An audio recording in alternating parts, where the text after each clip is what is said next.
హరీష్ మనం క్లోజ్ చేసి ఇంకో దగ్గర మనం ఇంటి వల్ల మనం రావాల్సిన సందర్భానుగుణంగా మాట్లాడుతున్నాం.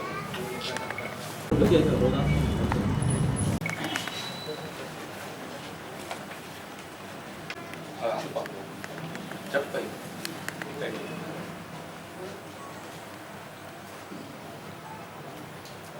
ఇప్పుడు కేంద్ర రాష్ట్ర ప్రభుత్వాలు అభిప్రాయాలు శత్రుత్వం రాజకీయంగా ఇప్పుడు కేంద్ర రాష్ట్ర ప్రభుత్వాలు రెండు కూడా తోడు దొంగల్లా రైతాంగం పట్ల వివక్షతతో రైతు వ్యతిరేక విధానాలతోని రైతాంగాన్ని ఇబ్బందులకు గురి చేస్తూ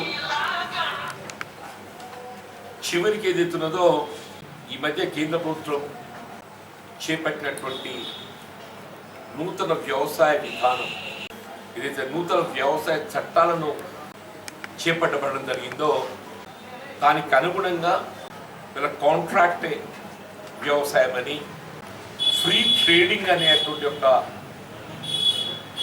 నెపంతో వీళ్ళ వ్యవసాయ ఉత్పత్తులకు కేంద్ర ప్రభుత్వం నిర్ణయించినటువంటి ఒక మద్దతు ధర కల్పనకి ఏదైతుందో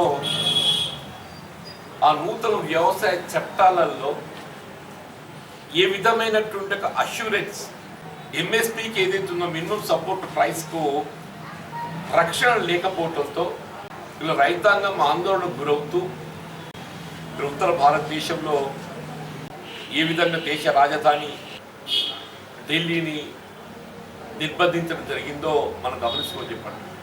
ఒకవైపు ఏదైతుందో ఈ నూతన వ్యవసాయ చట్టాలలో స్వయంగా కేంద్ర ప్రభుత్వమే నిర్ణయించి ప్రకటించినటువంటి ఒక మద్దతు ధర కల్పనకు రక్షణ లేకపోవడంతో పాటు వీళ్ళ వ్యవసాయ ఉత్పత్తులు కేవలం దాన్ని ఉత్పత్తి చేసినటువంటి రైతుకు మాత్రమే దాన్ని నిల్వ చేసుకునేటువంటి అధికారం కలిగి ఉంటుంటారు.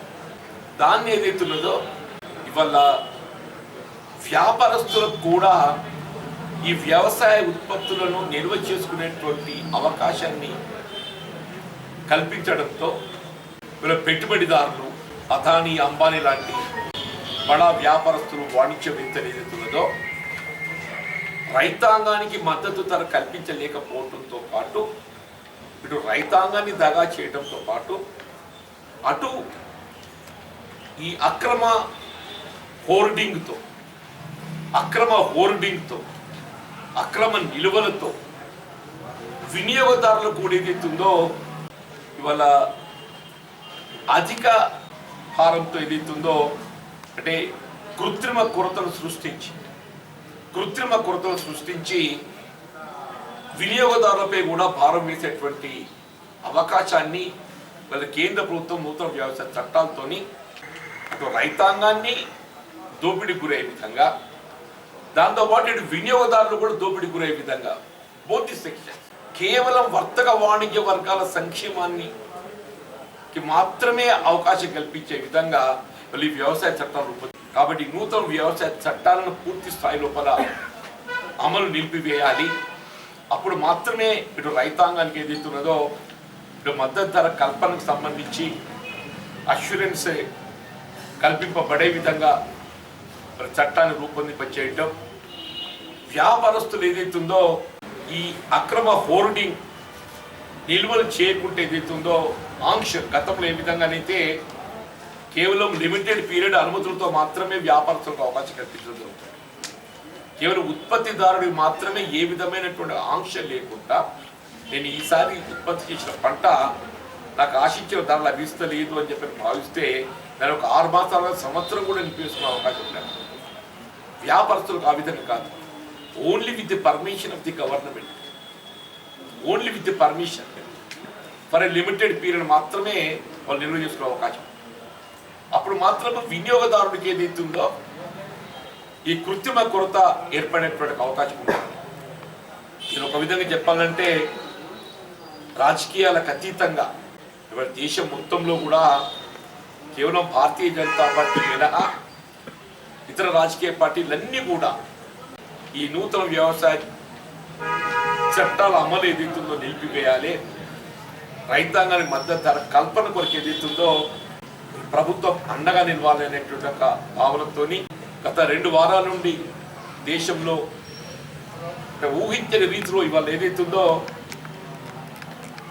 అంటే ఎన్ఆర్ఐసే కానీ విదేశాల నుండి కూడా మద్దతు లభిస్తుంది చెప్పండి. ఎన్ఆర్ఐ కేవలం నాన్ రెసిడెంట్ ఇండియన్సే కాదు, మొత్తం యావత్ ప్రపంచం ఇవాళ భారతదేశం వైపు చూస్తుంది. What is happening? ఒక రైతు ఉద్యమం ఇంత తీవ్ర స్థాయిలో ఏర్పడటం, రైతు స్పందించడం అనేది ఎవరు కూడా ఊహించలేదు. ఇంత అంటే చలి పరిస్థితుల్లో కూడా కేంద్ర ప్రభుత్వం ఇంత రైతు ఉద్యమిస్తున్న స్పందించలేకపోవడం పట్ల నిరసనతో ఏదైతే రేపు భారత్ బంద్ పిలుపు ఇవ్వడం జరిగిందో, ఇప్పుడు ఈ భారత్ బంద్ మొత్తం ట్రేడ్ యూనియన్స్, రాజకీయ పార్టీలతో సహా నాన్ పొలిటికల్ ఆర్గనైజేషన్స్ కూడా అన్ని కూడా ఏదైతుందో ఇందులో భాగస్వాములుగా ఈ బంద్ సంపూర్ణం చేయాలని చెప్పని మరి సహకరించడం, సంఘీభావం తెలపడం మనం గమనిస్తున్నాం. ఇలా అఖిల భారత కాంగ్రెస్ పార్టీ అధ్యక్షురాలు సోనియా గాంధీ గారు ఏదైతుందో రైతు సంక్షేమాన్ని కాంక్షిస్తూ రైతాంగానికి దేశ స్వాతంత్రానంతరం ఇలా రైతాంగానికి ఏదైతున్నదో వ్యవసాయ ఉత్పత్తులకు ప్రత్యేకమైనటువంటి ఒక రక్షణ కల్పించే విధంగా దేశంలో ఏ ఉత్పత్తి కూడా మినిమం సపోర్ట్ ప్రైస్ లేదు. కేవలం వ్యవసాయ ఉత్పత్తులకు మాత్రమే మినిమం సపోర్ట్ ప్రైస్, కేవలం వ్యవసాయ ఉత్పత్తులకు మాత్రమే. ఆ మినిమం సపోర్ట్ ప్రైస్ మార్కెట్లో లభించన్నాడు ఆ ధర కల్పించడం ప్రభుత్వ బాధ్యత. మన వరి ధాన్యం ఉన్నదే మన మార్కెట్లో మనం ఈ ఎంఎస్పి లభించడము సాధ్యం కానప్పుడు ఏదైతుందో ప్రభుత్వం ఏదైతుందో ఆ కనీస మద్దతు ధరకు కొనుగోలు చేసే విధంగా ధాన్యాన్ని సేకరించే ధాన్యం సేకరించేద్దాం. మొక్కజొన్న ఉన్నది, పప్పు దినుసులు ఉన్నాయి, ఆయిల్ సీడ్ ఉంది. ఇవన్నీ కూడా ప్రభుత్వ రంగ సంస్థలతో ఏదైతుందో కేంద్ర ప్రభుత్వ అధీనంలో ఉన్న నాఫెడే కానీ రాష్ట్ర ప్రభుత్వ అధీనంలో ఉండేటువంటి మార్ఫెడే కానీ ఈ సేకరణతోనే రైతుకు అండగా నిలిచే విధంగా మరి జాతీయ స్థాయిలో మరి కాంగ్రెస్ పార్టీ స్వాతంత్రానంతరం నుండి కూడా రైతుకు అండగా నిలిచే విధంగా ఈ ఎంఎస్పి మినిమం సపోర్ట్ ప్రైస్ కల్పన అనే విధమైనటువంటి ఒక రక్షణ అష్యూరెన్సే రైతాంగాన్ని కల్పించడం జరిగింది. కానీ నీరు కార్చడానికి వరకు వాళ్ళ కేంద్ర ప్రభుత్వం మరి ఒక కుట్రతో ఏదైతున్నదో ఈ నూతన వ్యవసాయ చట్టాలను తెర మీద తీసుకురావడం జరిగింది. కాబట్టి దానికి మరి అందరూ కూడా మద్దతు తెలపడంతో పాటు దీన్ని రేపటి బంద్ను సంపూర్ణంగా సఫలీకృతం చేయాలని చెప్పిన వర్తక వాణిజ్య వర్గాలతో పాటుగా సమాజంలో వివిధ వర్గాల వారికి అందరికీ కూడా కాంగ్రెస్ పార్టీ ఇచ్చిన పిలుపు మేరకు సహకరించాలని చెప్పని మన జగిత్యాల జిల్లా కాంగ్రెస్ పార్టీ అధ్యక్షులు ఆధ్వర్యంలో జగిత్యాల జిల్లాలో సంపూర్ణంగా అమలు చేయడానికి కొరకు విజ్ఞప్తి చేయడానికి కొరకు గల సమాచారం ఏర్పాటు చేస్తున్నాం. పాటుగా ఆశ్చర్యం ఏంటంటే ఏదో శాస్త్రం ఉంది కదనే సందుల్లో సడేమియా అని చెప్పి అన్నట్టు ఇవాళ కేంద్ర ప్రభుత్వం ఏదైతే రైతు వ్యతిరేక విధానాలు చేపట్టడంతో జాతీయ స్థాయిలో రైతు వ్యతిరేక ఉద్యమం చేపట్టడం జరుగుతుందో ఇలా రాష్ట్రంలో కూడా రాష్ట్ర ప్రభుత్వం టీఆర్ఎస్ పార్టీ అవలంబిస్తున్నటువంటి రైతు వ్యతిరేక విధానాలతోని యావత్ తెలంగాణ రాష్ట్ర రైతాంగం వీళ్ళ ఆందోళనకు గురి కావడం కానీ తీవ్ర వ్యతిరేకత వ్యక్తం మనం గమనిస్తున్నామని చెప్పట్టు. ఆ వ్యతిరేకతను తగ్గించుకోవడానికి కొరకు వాళ్ళేదో రైతు సంక్షేమం కొరకు మేము కూడా కేంద్ర ప్రభుత్వ విధానాన్ని వ్యతిరేకిస్తామని చెప్పినట్టు ఒక భావన కలిగించాలని చెప్పని రేపటి బంద్లో వాళ్ళు కూడా పాల్గొంటున్నట్టు మన పత్రికలో గమనించారు.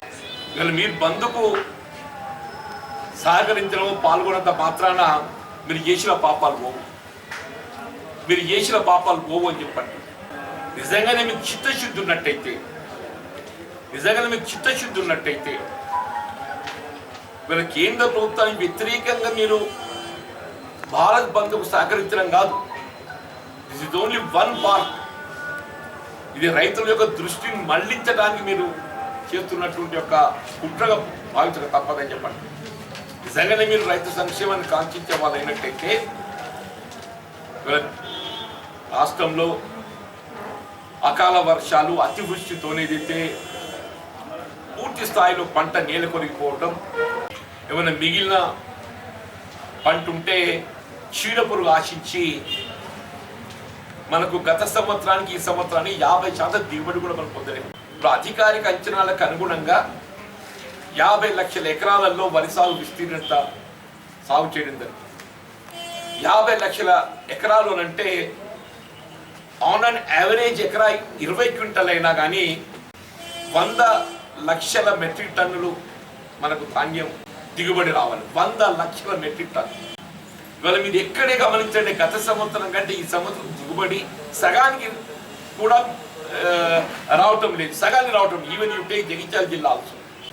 అంటే దీన్ని బట్టి ఏదైతుందో దిగుబడి ఏ విధంగా తగ్గిపోయింది, ఈ అతివృష్టి అకాల వర్షాలతోనే కానీ చీడపురుగు ఆశించే కానీ రైతు ఏ విధంగా నష్టపోవడం జరుగుతుంది మనం గమనించుకోండి చెప్పండి. అటువంటి పరిస్థితులలో ఈ ప్రకృతి వైపరీత్యాలతో రైతు ఎప్పుడైతే పంట నష్టపోవడం జరుగుతుందో రైతును ఆదుకోవడం కేంద్ర రాష్ట్ర ప్రభుత్వాల బాధ్యత. ఇవాళ కేంద్ర ప్రభుత్వంకి వెళ్ళి మనకు ఆశించిన స్పందన లభించకున్నా కానీ రాష్ట్ర ప్రభుత్వం ఏదైతుందో ప్రాథమిక బాధ్యత, రాష్ట్ర ప్రభుత్వం ప్రాథమిక బాధ్యత. ఇవాళ మనం పంటల బీమా పథకం లేదు.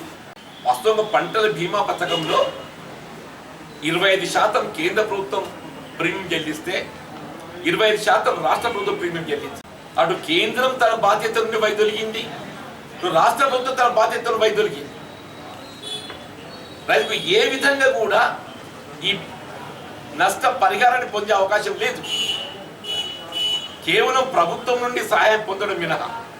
ఆశ్చర్యం ఏంటంటే దాదాపు 2 మాసాలు గడిచిపోయింది, ఇంతవరకు ప్రభుత్వ స్పందన లేదు. సరే, మీరు హైదరాబాద్ నగరంలో ఎన్నికలు ఉన్నాయన్నా అట్లనా ఇట్లనా మొత్తానికి వరదలతో నష్టపోయిన కుటుంబాలకు ఏదైతుందో 10,000 రూపాయల నగదు ఆర్థిక సహాయాన్ని అందింపజేసే విధంగా చర్యలు చేపడుతున్నామని చెప్పి లేదంటే రైతు ఏం పాపం చేసిందే అంటే మీరు ఎన్నికలు ఎక్కడుంటే అక్కడ మాత్రమే సహాయం లభిస్తుంది. ఎక్కడ ఎన్నికలు లేకుంటే అక్కడ ప్రభుత్వం ఏదైతుందో స్పందన ఉండదు. అదే మన పొరుగు రాష్ట్రాలు మహారాష్ట్ర ప్రభుత్వం, అక్కడ శివసేన కాంగ్రెస్ సంకీర్ణ ప్రభుత్వం ఏదైతున్నదో కేంద్రంకు సంబంధం లేకుండా, ఇక్కడ గమనించాల్సింది కేంద్ర ప్రభుత్వానికి సంబంధం లేకుండా రాష్ట్ర ప్రభుత్వం ఏదైతున్నదో ఎకరా 10,000 రూపాయలు పరిహారం ఇస్తున్నది. కేవలం రాష్ట్ర ప్రభుత్వం ఎకరా 10,000 రూపాయలు ఈ ప్రకృతి వైపరీత్యాలతో నష్టపోయిన రైతాంగానికి నష్ట పరిహారం కల్పిస్తుందని చెప్పండి. మన పొరుగు రాష్ట్రం, ఇంకో రాష్ట్రం ఆంధ్ర రాష్ట్రం కూడా ఏదైతుందో వాళ్ళు కూడా ఏదైతుందో డిసెంబర్ ఎండింగ్ లోపల కేంద్ర ప్రభుత్వానికి సంబంధం లేకుండా రాష్ట్ర స్థాయిలో వరదలతో నష్టపోయిన రైతాంగాన్ని ఆదుకోవడానికి చర్యలు చేపడతామని చెప్పని శాసనసభలో ఈ మధ్య ప్రకటించారు. కానీ మన దగ్గర ఇంతవరకు అంచనాలు లేవు అంటున్నా నేను.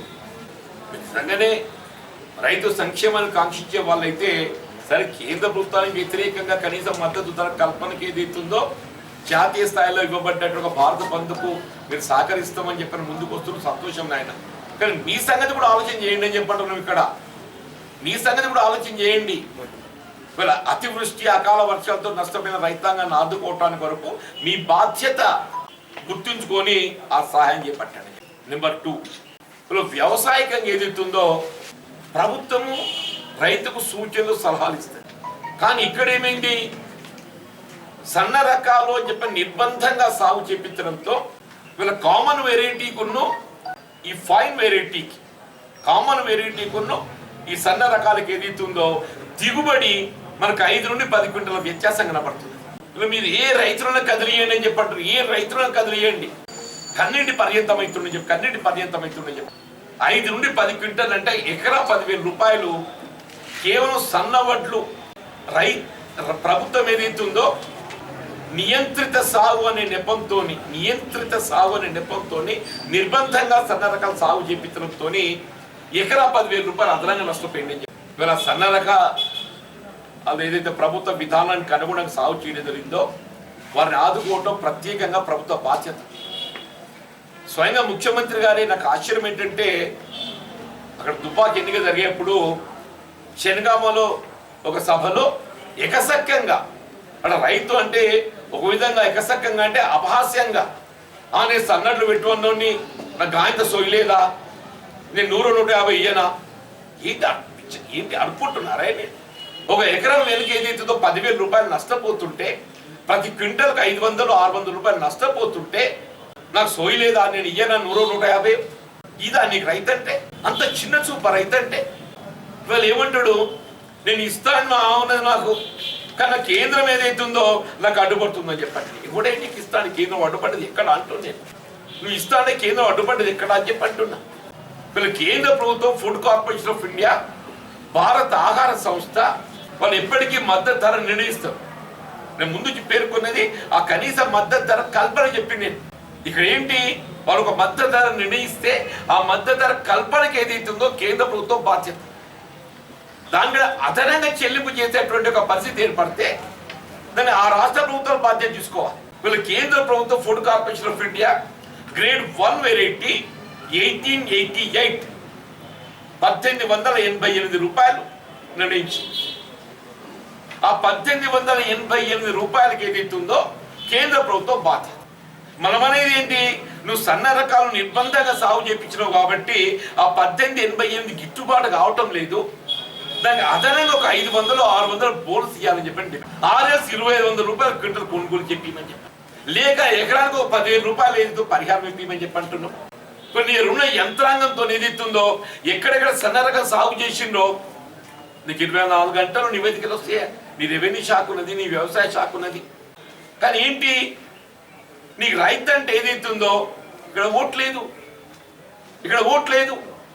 ఓటొస్తే రైతు గుర్తుకొస్తాడు, మళ్ళా ఓటొస్తే రైతు గుర్తుకొస్తాడు, మళ్ళీ ఓట్లేదు కదా. నాకు ఏదైతుందో Food Corporation of India letter నేను read out, I take 1 minute. The government of Telangana or its agencies at minimum support price declared by government of India from time to time any bonus oblique financial incentive in direct or indirect form declared by the government of Telangana over and above the MSP declared by government of India shall be borne by the state government. Shall be borne by the state government. కేంద్ర ప్రభుత్వం ప్రకటించినటువంటి మద్దతు ధరకు అదనంగా మీరు బోనసే కానీ ఇతరత్ర ఏ రూపంగా కానీ ఇన్సెంటివ్ అదనం కల్పిస్తే దానికి రాష్ట్ర ప్రభుత్వం భరించాలని చెప్పండి.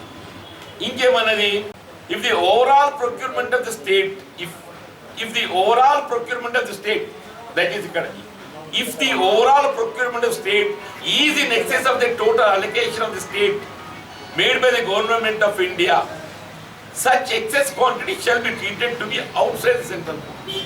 ఒకవేళ నిర్దేశిత లక్ష్యం కన్నా మీరు అదనంగా సేకరించినట్టే, ఫుడ్ కార్పొరేషన్ ఆఫ్ ఇండియా రాష్ట్రాన్ని నిర్దేశించినటువంటి ఒక లక్ష్యం కంటే మీరు అదనంగా సేకరిస్తే అది సెంట్రల్ పూల్లోకి పరిగణిస్తామని చెప్పాలి, తీసుకోమనలే. కానీ ఇక్కడ food Corporation of India Telangana రాష్ట్ర ప్రభుత్వాన్ని నిర్దేశించిన లక్ష్యం 75 లక్షల మెట్రిక్ టన్. ఇక్కడ food Corporation of India Telangana రాష్ట్ర ప్రభుత్వాన్ని నిర్దేశించిన లక్ష్యం 75 లక్షల మెట్రిక్ టన్. కానీ ఏ పరిస్థితుల్లో కూడా అది 50 లక్షలు మించే అవకాశం లేదు, అది ఏ పరిస్థితుల్లో కూడా 50 లక్షలు మించే అవకాశం లేదు. మరి ఇంతవరకు ఏదైతుందో కనీసం 20-25 లక్షలు టచ్ కానీ 30 లక్షలు టచ్ కానీ. గత సంవత్సరం ప్రొక్యూర్మెంట్ లో ఈ సంవత్సరం ప్రొక్యూర్మెంట్ ఇట్స్ నాట్ ఈవెన్ 50%.